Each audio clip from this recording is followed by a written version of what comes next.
Bonjour à tous et bienvenue sur Maroc 24. Assurez-vous de vous inscrire et d'activer les notifications pour rester informé de toutes nos nouvelles vidéos. Aujourd'hui, le 27 mars 2024, on va disséquer l'étonnant volte-face d'Ahmed Attaf sur l'expropriation des biens algériens à Rabat. Devant les justifications bien ficelées de la diplomatie marocaine concernant cette affaire, le ministre des Affaires étrangères algérien a dû admettre à contre-cœur que la riposte du Maroc était inattaquable. Restez avec nous pour plus de détails dans cette revue de presse tirée du site d'information H24 Info. Après avoir accusé le Maroc, à tort d'ailleurs, de spoliation de biens immobiliers algériens, tout en dénonçant au passage les dénommées provocations de Rabat, le ministère des Affaires étrangères algérien a reconnu, ouvertement, son impair en admettant que la décision marocaine est appropriée.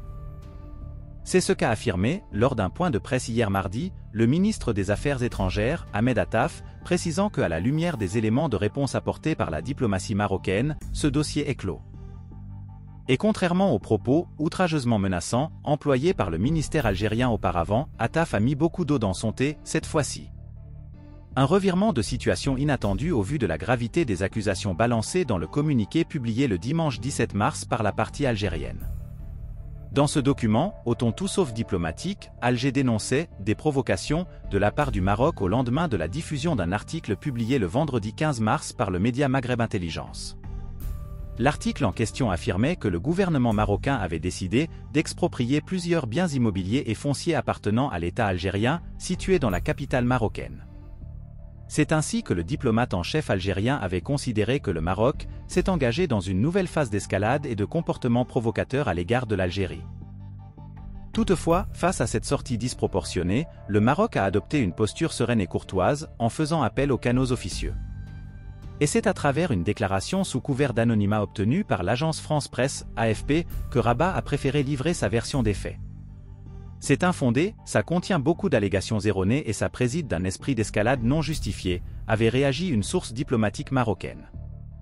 D'après cette source, le ministère des Affaires étrangères, dans le cadre d'un projet d'agrandissement, s'était porté acquéreur en 2022 auprès de l'Algérie. Ce n'est pas un sujet que le Maroc a traité en catimini, mais au contraire en toute transparence et en lien direct avec les autorités algériennes qui ont répondu, a affirmé cette source, précisant que la procédure était au point mort aujourd'hui, parce que le Maroc n'est pas dans une logique d'escalade.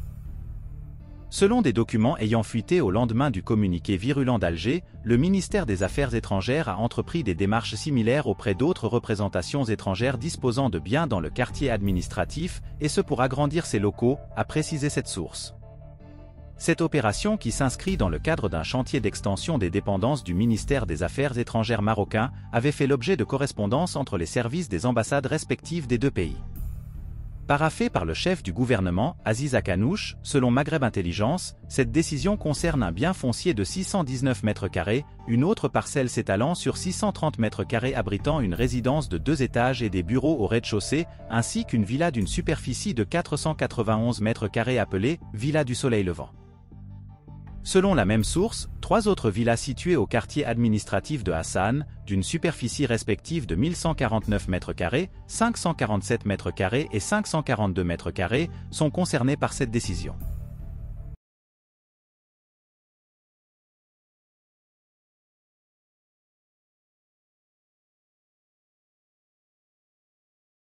Pour rester informé, je vous invite à regarder les vidéos Maroc 24 qui s'affichent sur votre écran.